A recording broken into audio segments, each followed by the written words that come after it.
Hello, good morning once again. This is another day. This is Tuesday, to be precise, the 20th of April, 2021, and we are live on the Good Morning Education Show. Thank you for joining. My name is Rotimi Aitayo, and we'll be having a great time today. Apologies for starting a bit behind time and schedule. This has been due to connectivity issues, but we believe that as we say good morning, Internet, everything will be fine. Thank you all for joining. Good morning. Wherever you are, please let us know where you're streaming from, connecting from.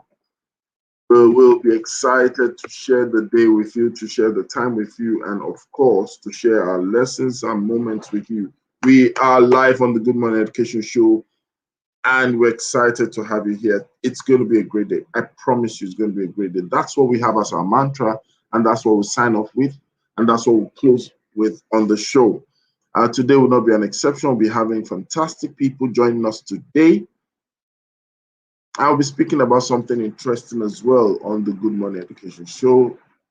Normally what we do is we start in the mornings like this, and the show kicks off with the headlines of news within and around the world of education. And once we're able to do that, then we'll move on to other things as well. And of course, we believe that the shortest possible time, we're able to have people, getting the buzz, and of course, sharing the conversation of the day. Please, I would like to tell you, do not hesitate to ask questions. Do not hesitate to, how do I put it? Ask questions, make your contributions. We're going to treat all the questions that you have, and also get to the point where we also acknowledge your contributions, right? We're streaming from Lagos, Nigeria to West Africa and to the entire world. And like I said, we have an interesting topic today. And as we go along, we will try as much as possible to share stuff with you. So let me start with the first headline. And of course, the first headline has to do with the federal government. And interestingly, we have here on the show, the federal government tasked prominent citizens to revamp quality of education. That's a statement coming from the federal government. Of course, I have always been one who believe that education cannot be left to government alone. And we all have a part to play, because education must be seen beyond the concept of schooling. The news actually went further to say that on Monday, the federal government enjoined prominent citizens in the country to revamp the quality of education in tertiary institutions, especially, insisting that the drive to revamp the quality output of higher education in Nigeria rests on everyone's shoulder. The government also asked or tasked governing councils of higher institutions to enlist the support of philanthropic organizations and individuals for additional funding for the institution. Because the truth of the matter is that education funding is not something we can be quiet about. It's something that is quite critical. Looking at the number of universities that we have, and the level of development and the state of quality that they have, and that's very important. Coming from the federal government, and coming from the federal Ministry of Education and Ministry of Education, this is quite important. Now let's move on to another news still within the area of tertiary institution. We have ASU faults Makinde on sack of LAUTECH Vice Chancellor. This is another outcry on the governor of Oyo State, who has been in the news lately for several things.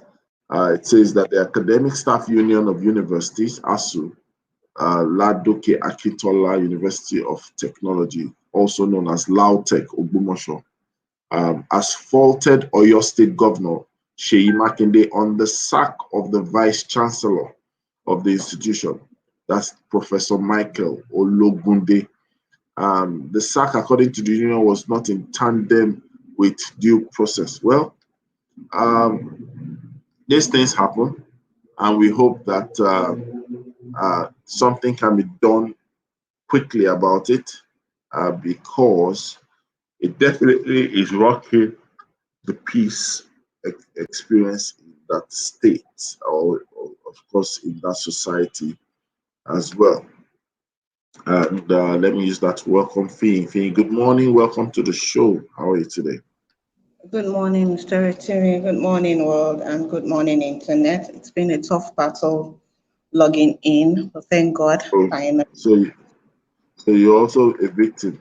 I Yeah, it's thought really been tough. I thought I was the only one, but you've shown me that we are not alone. It's good to be here finally. Yes, so I just ended a review on the first two um, news headlines that we have, um, talking about Shea Makinde being accused by or faulted by ASU on the sack of Lautech, and of course the federal government, which is from the Federal Education Ministry, asking and tasking prominent citizens to revamp the quality of education. Just my concern that sometimes we say the right thing at the wrong time, or we say the right thing even at the right time, but the context and condition makes people not willing enough to do the right thing. So we have OHODO, that's Odo Federal Poly. Group rejects appointment of Onyeneje as rector, petitions federal government. Everybody seems to be petitioning everyone nowadays. What's your take on that? Yeah, I'm actually wondering what's happening with our higher institutions. There seems to be a lot of issues with leadership. Recently, we've seen complaints about the competence of those in office that were appointed. We've seen issues. There seems to be a lot of issues with the leadership team, or is it the management team of the higher institutions? And something in me is wondering, is this the substitute to ASU strikes?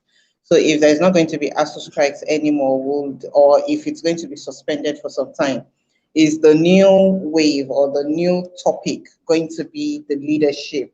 And then this person rejecting this person, petitioning, and we really need to get our act straight. That's the bottom line of all this.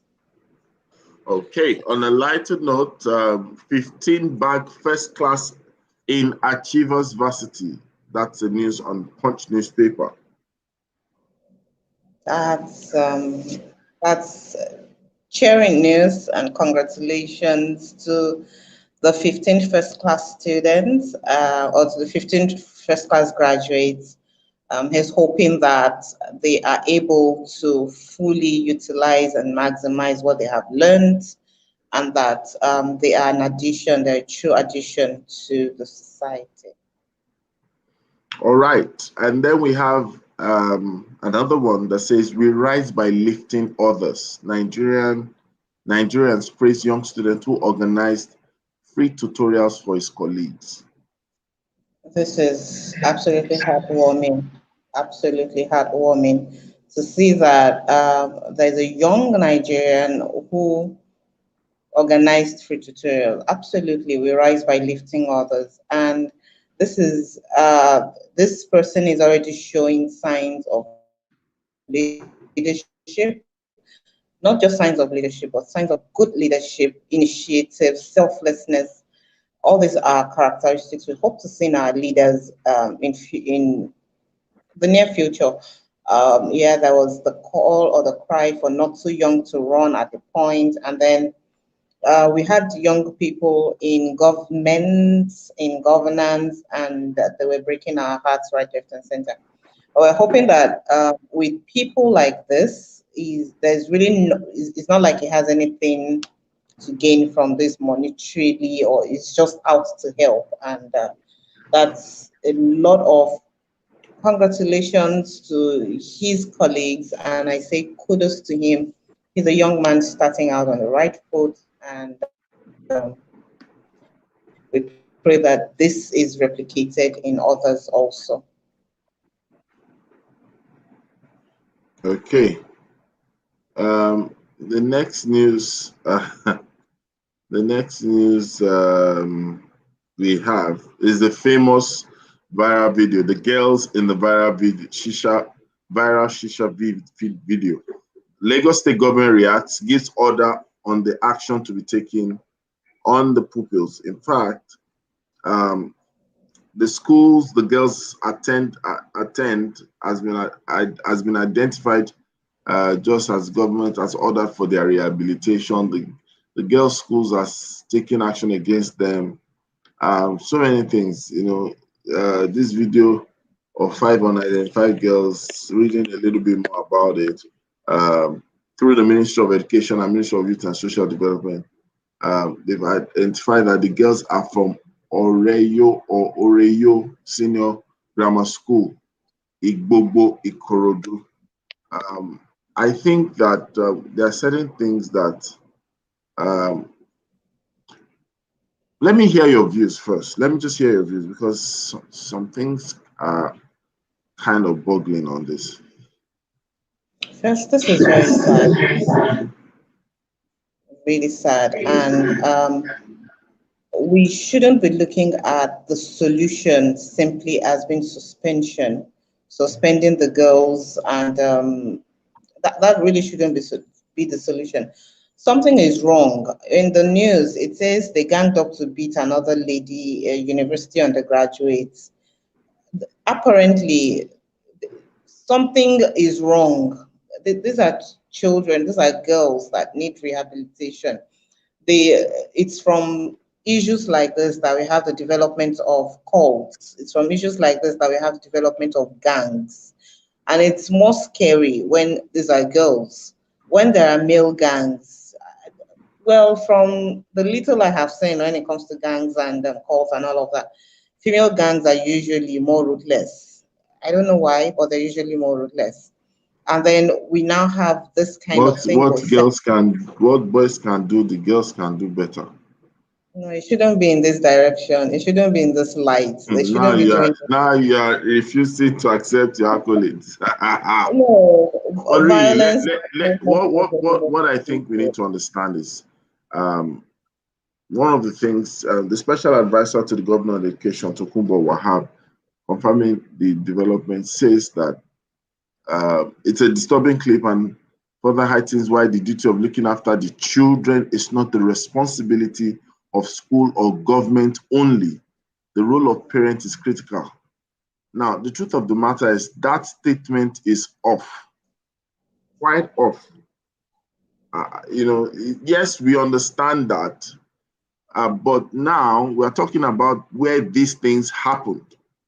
I think that it should have been much more less patronizing, and they should have owned up. That would have been lovely. It doesn't make the government look bad. The government did not put shisha in their mouth.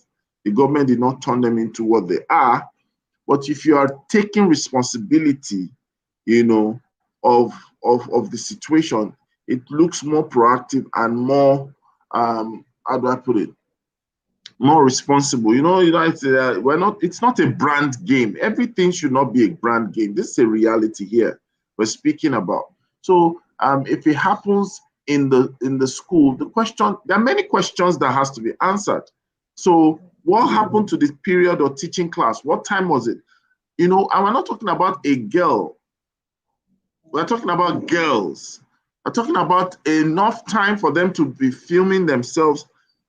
We're talking about being able to bring shisha into the school. We're not, you see, there are so many things that, how did that happen? Shisha is not something that, how do I put it? It's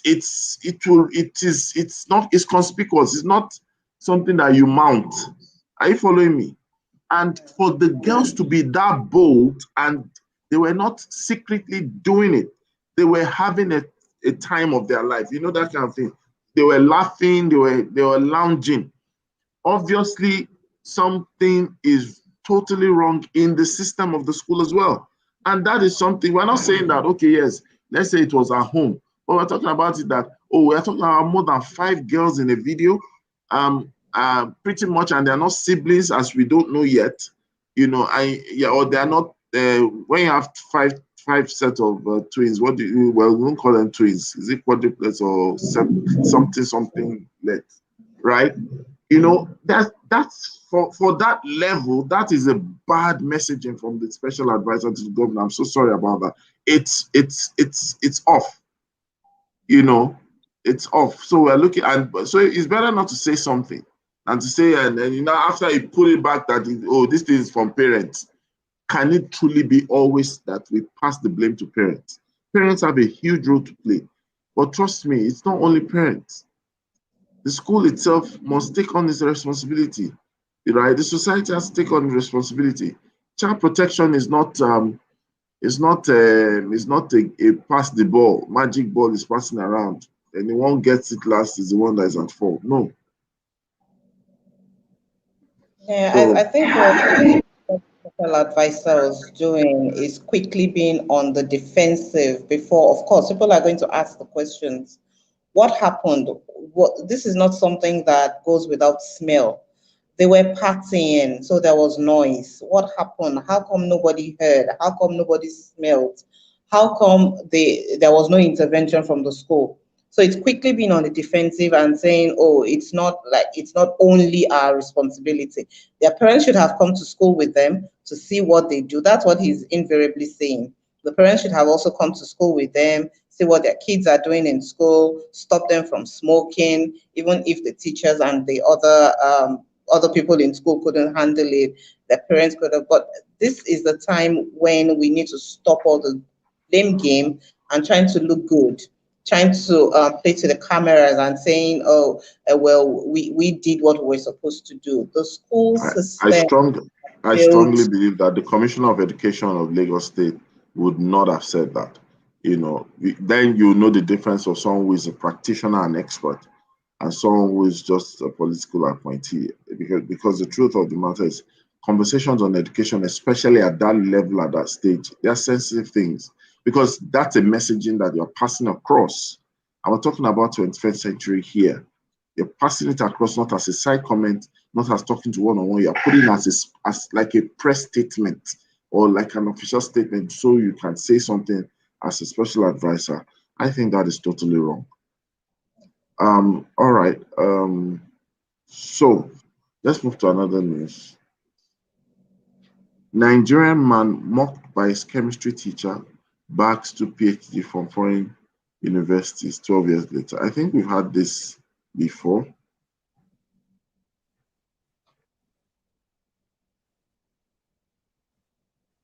Finya, are you there? Yeah, and this is the reality of quite a number of Nigerian students, especially when you now have the opportunity or the privilege to travel abroad. There is usually this sub message sent back home. And, oh, one of my teachers or some of my teachers said this about me, but look at where I am now. One such news trended last week where the guy said he was third class graduate, and here he was graduating, I think, in a university in Canada, leading his class with a very high IQ. And yeah, this is a recurring decimal in for Nigerian students that travel out. And I think it's a wake-up call for teachers. Something is missing. Is it the motivation for students? Is it the motivation for teachers? Is it teaching style? Is it instructional design? What is it that makes our students that leave the country having, maybe the chemistry teacher had told him, or you will never amount to anything, or maybe he made a simple mistake in the lab and then it became, oh, look at you, what do you think you'll ever become? You can't titrate, you can't. And then this person probably took those blocks that were thrown at him and now he's building an edifice out of it. What we want to hear about our teachers, what we want to hear about educators from students is that, oh, I wouldn't have gotten to where I am if not for the encouragement, for the kind find things, for the help of my teacher, not for students to come back recalling, oh, this teacher was this harsh to me. We really need to whatever it is, if it's the environment, how do we make the environment much more conducive for us to be able to teach, to be able to raise students who will not go on a revenge mission in education or in their academics. They're not doing it because they want to get back at the teacher and to prove to them that, look, I can do it. But they're doing it because they really want to contribute to the society. It's a wake-up call for teachers, and it's a big congratulations to the young man who already has a second PhD back. Yeah, thank you so much. But then, of course, I remember that while I was in university, something similar also happened. I heard of a guy that, you know, drove to see a lecturer, and the lecturer obviously doesn't recognize him any longer. And he said he wanted to see the person outside, and the lecturer came outside, and he parked beside the lecturer's car and showed the lecturer and said, so person, I wanted to tell him that this is his car. He started with a very low tone and then started raising his voice, and so that people can gather. He did not steal. He did not do anything like advance fee fraud. He's not, what you call Yahoo Yahoo. That he made his money, honest money, blah blah blah. That thanks to God and not to him. That the guy frustrated him. Like I think he had extras. Didn't want him to graduate, but somehow after all the trauma and all the mess he's gone through and been through is a success. He now started shouting, leave these children alone, let them be, And that lecturer is quite known for, there are people that pride themselves in some extreme behaviors. So he's the kind of person that he can come into your class and just because someone dragged a seat and you just tell you that it's not coming again this semester. That kind of thing. Or Completely wrong attitude to teaching, to lecturing. Man, so that man was feared. It was when you say fear, fear is thick. I don't know what happened. Someone walked into our class, can't even remember accurately, or something like that. And said it was going to work out. And because the entire class didn't tell the person was just trying to like say whether he would change his mind by apologizing. And he walked out. We didn't have a class for 3 weeks. Then there was a time he came in. He didn't come in or something. We sent our class rep to go and check what's up, Alpha, or something like that. But I knew that there was a continuous assessment that he conducted that pretty much nobody had a score or something like that. So we all had to face exams. That kind of thing. It was a Mortal Kombat exam. Red exam. But you see, all those people, they don't really, once students leave that setting, you are no longer in school. You don't have power. Now you're a normal person. You you cannot exert any undue authority or pressure on anyone. You are more or less equals. And the time they should be reaping positively, then it's like all they did was just ended since the years ended. Good morning, KK. How are you today? Hi, good morning. I'm doing well. Hi, Fee. KK, the deep diver. How are you? I'm good. I'm good. All right. So we are going to be talking about something interesting this morning. We will be speaking about peer support for students. Peer support for students. And we'll dwell more on the positive side. I don't know if you saw the headline that spoke about the shisha. No, I just popped in actually. So I haven't seen any headlines this morning. I didn't see that. Well, I haven't looked, but I mean they're in the other and in our back room, so I probably will take a look later. Yeah. So I think we need to, in talking about the total development of a child, and also in advancing the total learning experience of students, we need to talk about peer support. And I know that you are very much in the forefront of the battle line, where students, you can see it firsthand experience. Peer support, what exactly is peer support? How should it be maintained? How should it be cultivated? How should it be encouraged? In what ways can we ensure that it breeds out positive outcomes? In what way can it turn to friendly sportsman rivalry, not negative competitive rivalry? In what way can it spur on students to progress?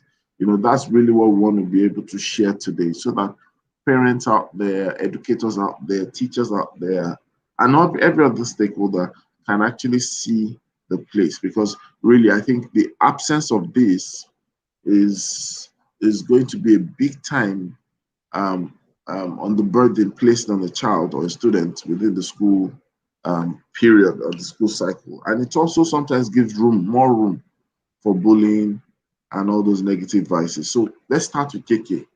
When we talk about peer support and peer support for students, what should we be talking about? What should we be looking at? When I think about support, to be honest, um, it sounds funny. Okay, I think it's better now. All right. So when I think about when I think about support in general, right? Support is means that what I cannot do, somebody else can help me with it, or where I can't see. So my blind side, somebody has got my back. Really, to be honest. So that's how I look at support. So when I look at peer support, then I look at it from the point of and it could be either via my own maybe somebody's experiences or somebody's knowledge, or somebody's network, so again, that's how support is for me. So when I think about peer support, in my head, what I'm thinking is, how can every experience that children go through be valid, either at home or in school, be validated such that when they are speaking with their friends or supporting their friends, they can pull in those experiences, right? And we can do that via a lot of collaborative frameworks in the schools. We can do that as well via think pair share approaches, so where there are class bodies. We basically need to look at how we run our schools, how we run our classrooms, how we create relationships and nurture friendships within our school systems. Once we're able to harness, honestly, the strengths that every single person in the system has, be it colleagues in the same class, adults, then we then begin to really see support, right? And we need to be to be less judgmental in the fact that simply because you feel that my experiences are from an Ajebota perspective doesn't make them any less valid, right? So we need to be able to validate the experiences, the knowledge of every single student, and of course, their teachers as well, because in a sense, even the adults in the environment are also students. If you think about it as an environment where everybody is learning. So we need to validate that. We need to give room for them to be able to share. Basically, how do you magnify student voice? By validating those experiences. So that's how I see the start point of this conversation. Thank you so much, Mr. Rotimi. Thank you. And while you were speaking, your cousin just stepped in. We have Titi. Good morning, Titi. Yes. Hi, cuz. Hello. Titi, good morning. Your mic is muted. Okay. So while we wait for her to unmute her mic, Sophie, do you want to add to the introduction? KK gave us a brilliant introduction, stressing the fact that we must not be judgmental. We should be less judgmental, and we should also validate their thoughts and voice. Yes. Yes, I totally agree with validating the Good student morning, voice. everyone. Sorry. Finally, she's here. Good morning, Good Titi. morning. Good Good morning, morning. Holly. Good morning, Rotimi. Last Good name. morning. Good morning, everyone. I'm sorry All I'm right. late. So late, really. Oh, that's No problem. Okay, so Finn, quickly. Okay, so one thing we should be encouraging among students to encourage peer support is healthy competition. Most of the time, the competition we have among students is very unhealthy. So you find that they don't even want to talk, they don't even want to ask their classmates for help. It's either the teacher is saying, oh, this is the best student in the class, she's always answering, why can't you be like this person? Or at home, they're being told, why can't you be like so and so person? He's always first, he's always second.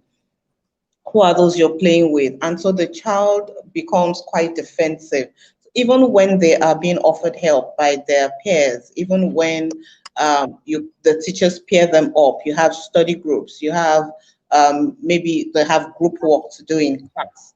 You find that child being on the defensive and not wanting to prove themselves that look, I'm equally as intelligent, I'm equally as smart as this other person. And so it reduces the efficiency or even the possibility of peer support coming up at all. So really, we should, as we activate and we encourage student voice, we should also encourage healthy competition, healthy collaboration among them. Thank All you. right. Thank you. So Titi, welcome to the show. We're talking about peer support for students. And I know that this kind of topic is something I reached down to I'm very you. mindful not to go into what we're going to be tomorrow, because tomorrow we're going to be looking at income. So, so Titi, do you want to wade in on this? Why are you laughing? it was Yeah. KK's What did you say? conversation. Oh, Titi Hello? speaking. Yes. So Titi, KK, it tell was your us. conversation with one of your staff. Hello?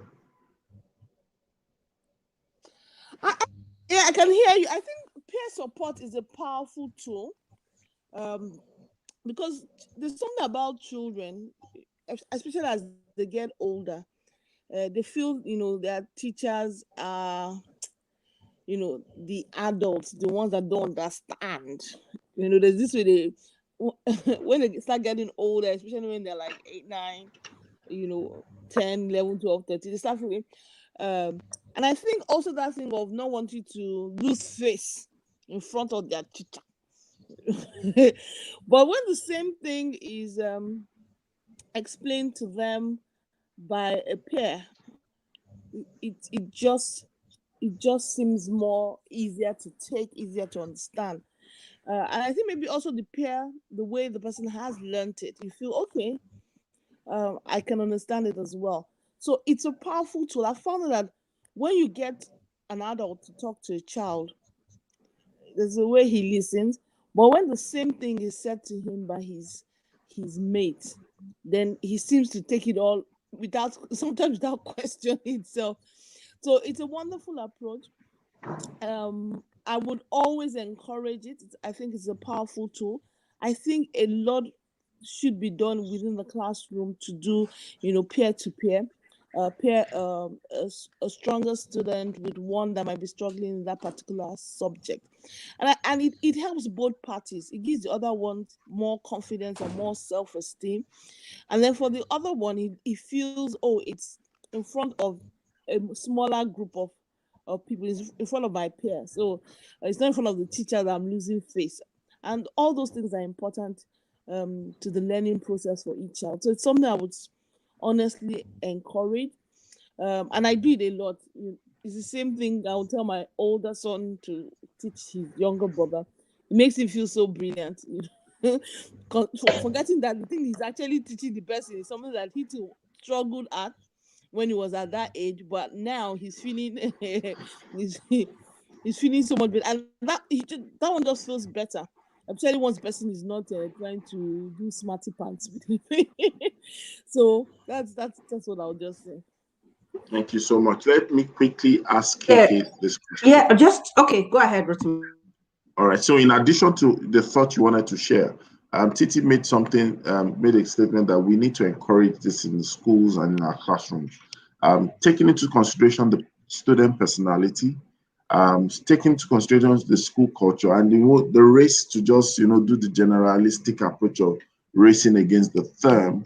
Um, can you tell us how we can get to achieve this reality? I remember that the report card thing, positions in schools, percentage of performance, that thing had some negative impact as well. So, Keke, could you just add all that to share still on the area of peer support for students? Yes. So I mean, it's so interesting that he, made such a powerful contribution, to be honest. Because when you think about it, right, if it's not encouraged in schools, then it's not going to be done. It doesn't matter how much we say it's needed. If it's not encouraged, if it's not actually put on the table, then it's not going to happen. And for us, right, so let me give a quick example, actually, because you talked about student personalities and the reporting system and all that. One thing that we do is we actually encourage the children to take charge, right? And interesting as it is, that's why I say to people when they come and they're like, madam, you don't have a big field, you don't have it. I said, look, this is a boutique secondary school. For me, it is a proof of concept approach. There's something that I've done in primary school. I want to see how it will work with older children, with all the teenage hormones and all those. I mean, if you've ever worked with teenagers, sometimes the craziness that comes out with that. And for me, that's what it is. So I'm not bothering about some externals right now because I want to focus on some certain things. And what we've actually done is in each classroom, right, the children themselves create their governance, their framework of governance. So it's so interesting, right? They know the person who can pull each other up. So they will come to the teacher and say, you know what, we're talking within ourselves and we found out that this person, they'll call another of their friends and all of them are talking together to the teacher. Everybody's there. So it's not like somebody has come to rat on the other people. No. And so that's what makes it such a strong and powerful system, right? It's almost like an association. So they come and they say, oh, you know what? And let me give you, this is an example that happened when we just started the school, that's secondary school. They came and there was a particular child who joined us in second term. He came from a pretty big school, but there was just a lot that was working with the young man. So the friends came and said, you know what, they've noticed this, that when they're teaching in class, he doesn't quite understand what's going on, but he doesn't want it to be like he doesn't understand. So he acts like he understands. That's the child. We're talking about 12 to 13-year-olds here.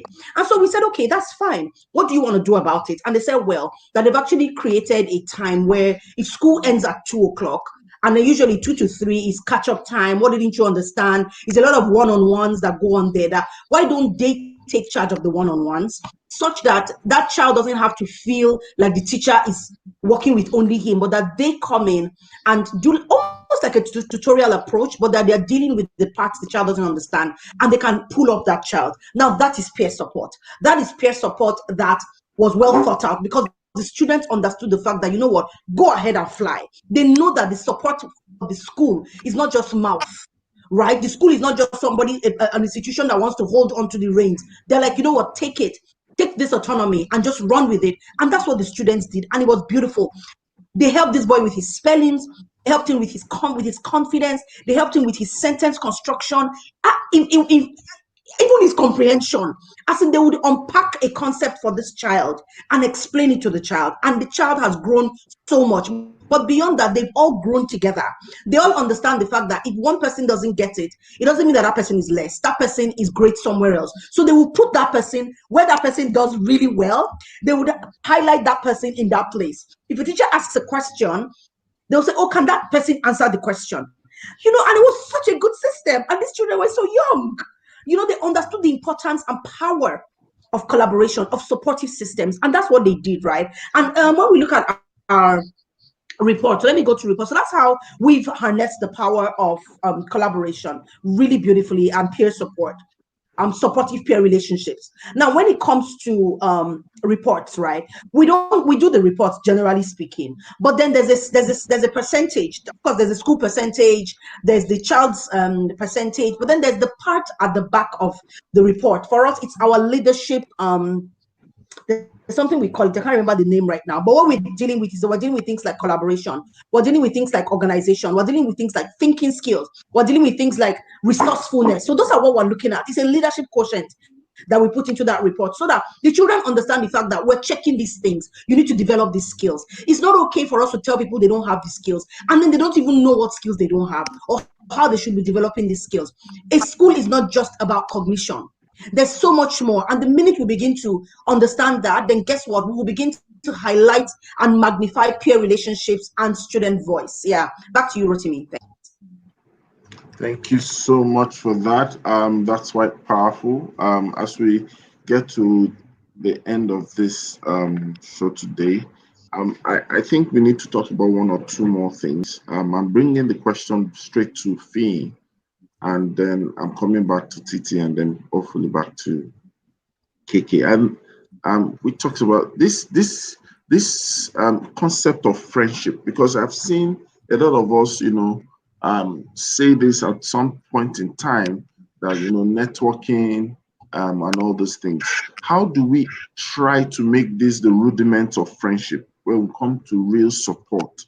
Because it seems like this is fast disappearing, as everything encourages this personal stardom. A lot of people can't find themselves, bending, being in the shadows, and trying to lift one person, like the statement that people normally would say, we rise by lifting others. How can we ensure that this reality is not just preached, but is practiced, and we kind of make it systemic so that it can be an advantage for students to leverage on? Fee, over to you quickly. Children in the raw form are helpful, they're collaborative, they're pure. They don't have all of those colorings that come with adult relationships. And so really, if they were left to themselves to just be friends, to just be children, to just be themselves, they would be more helpful, really. They would collaborate. I mean, this example that KK just shared is really heartwarming. They were able to identify the problem with the new students, and they were also able to suggest solutions. But once the friendship begins, sometimes we see parents trying to orchestrate these friendships. So they're telling their children, oh, you can't be friends with this person, you need to be friends with that person, because they believe that's the one, the smart one in the class, or that's the one whose parents can maybe afford some extra lesson that their child can benefit from. They're introducing to the friendships and to the kids that concept of, look, if you're not going to get anything from this person, then withdraw. But in the true form of their relationships, they really do not count stuff like that. So you see children say, oh, my classmate doesn't have this textbook, or doesn't have this stationery, and mommy, can I give him this? Can I give her that? They really want to help. And I think as adults, we should help them channel these things properly, channel them right, not begin to introduce the fact of, oh, what if, do you want, if you don't study well, if you don't get up to this particular grade or percentage, this person is going to leave you behind. And then they're not going to talk to you anymore. They're moving a grade higher. They're moving, and we start introducing all those things that color their perspective. We really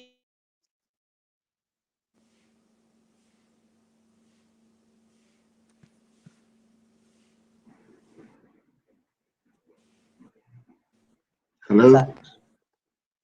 because it makes you feel better that you are in that person's life, helping them to become a better person, so that as they go on, as they grow up, and they continue along this journey, they are selfless. They're able to call the attention of the teacher to, look, I had some kids in my class do that, and they told me that they were willing to, well, be the dumb students to help their friend who wasn't really catching up.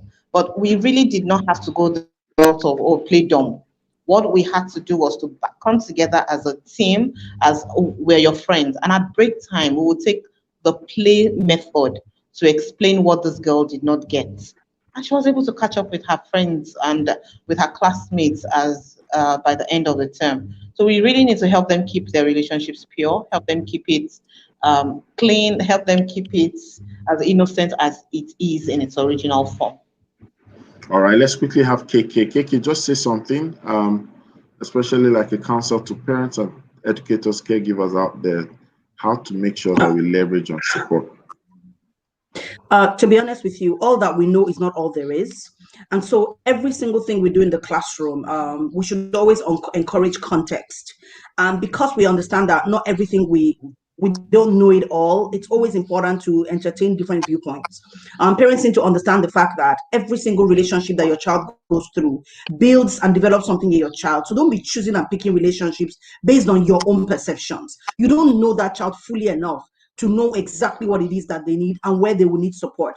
Life is a progression. And so just understand the fact that support is different for different people. Let your child determine exactly what support is and be the person who also acts as support, almost like a facilitator, right? And that's the same thing with the adults in the classroom and the school environment. Facilitate relationships, allow the children to grow, allow them to fly, allow them to develop strengths, allow them to develop their inner selves, their inner strengths, such that outer good will be magnified. Thank you so much, everyone. Thank you so much. And Titi, you will be doing us an honor to give us the last comment for today's episode. And I want you to speak to the students themselves. And speak to the students. I think, a powerful way to learn is actually to teach. There's that saying that, till you can teach something before you really learned it. So my word out there to, teachers is that is a powerful way to help them learn. Because the moment you have to teach something, the onus is on you to quickly go and brush up on anywhere where you have gaps, before you do it. And then when you really can't teach it, then you really learned it. So it's a powerful tool to help your children confirm what it is that they've learned, to teach to other people. So I would encourage you, whether you're a parent or whether you're a teacher, to constantly encourage the children to teach each other. So sometimes you don't just bring them out on the board and say, you know what, you've learned this thing, come and explain it to someone, come and explain it to all of us. Imagine that you'd be amazed at what they would do. Thank you.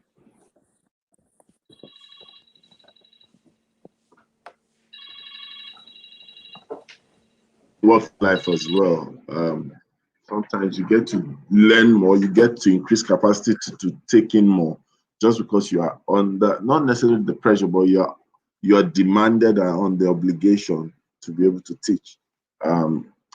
That's quite instructive. Thank you so much. We've had a great time today. We do not intend to take a minute extra of your time. We appreciate you all. For those who have joined us today, we want to say thank you. And for those who watched the replay, we'd like to ask you to continue to share the videos, like the video, subscribe to our channel, follow our guests and analysts on all social media platforms, and of course tell someone about the Good Morning Education Show. We are always here Mondays to Fridays, 8 a.m. to 9 a.m.